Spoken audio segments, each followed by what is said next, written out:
জানাবো metal presents কৃষি সংবাদ সুজলা সুফলা।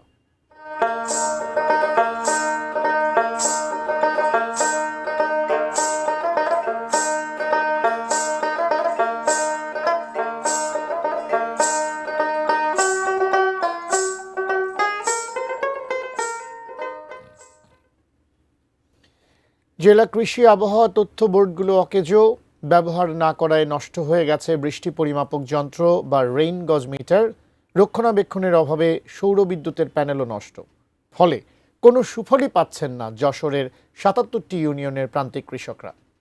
যশোর প্রতিনিধি নজরুল ইসলাম মল্লিকের পাঠানো তথ্য ছবিতে ডেস্ক রিপোর্ট। ২০১৭ সালে কৃষি আবহাওয়া তথ্য পদ্ধতি উন্নতকরণ প্রকল্প হাতে নেওয়া হয়, যার মূল লক্ষ্য ছিল কৃষকদের কাছে নির্ভরযোগ্য কৃষি আবহাওয়া তথ্য পৌঁছে দেয়া। এই প্রকল্পের আওতায় যশোরের ৭৭টি ইউনিয়ন পরিষদ কার্যালয়ে রেইনগজ ও কৃষি আবহাওয়া তথ্য বোর্ড স্থাপনও করা হয়।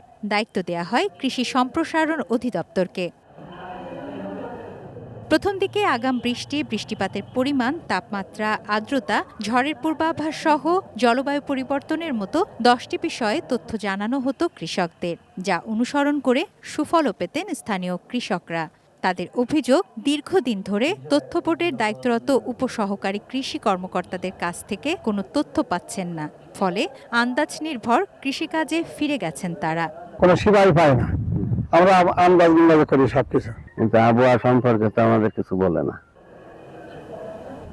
কেন এমন পরিস্থিতি? সদুত্তর নেই তারও। কৃষি কর্মকর্তাদের কেউ বলছেন যন্ত্রপাতি চুরি হয়ে গেছে, কেউ বলছেন যন্ত্রপাতি রক্ষণাবেক্ষণের অভাবে নিয়মিত তথ্য দেয়া যাচ্ছে না।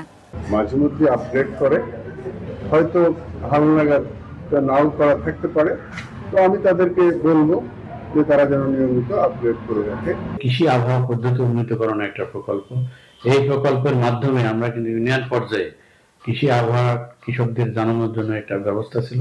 অনেক ক্ষেত্রে যন্ত্র অনেক নষ্ট হয়ে গেছে। কৃষি আবহাওয়া তথ্য পদ্ধতি উন্নতকরণ প্রকল্পের জন্য প্রাথমিক বরাদ্দ দেয়া ছিল ১১৯ কোটি টাকা, পরে তা বাড়ানো হয় ২১২ কোটি ৩৭ লাখ টাকায়। অথচ কাজে লাগছে না কৃষি খাতের গুরুত্বপূর্ণ প্রকল্পটি। তুনাজ দিনা তনু, ডেস্ক রিপোর্ট, এটিএন নিউজ।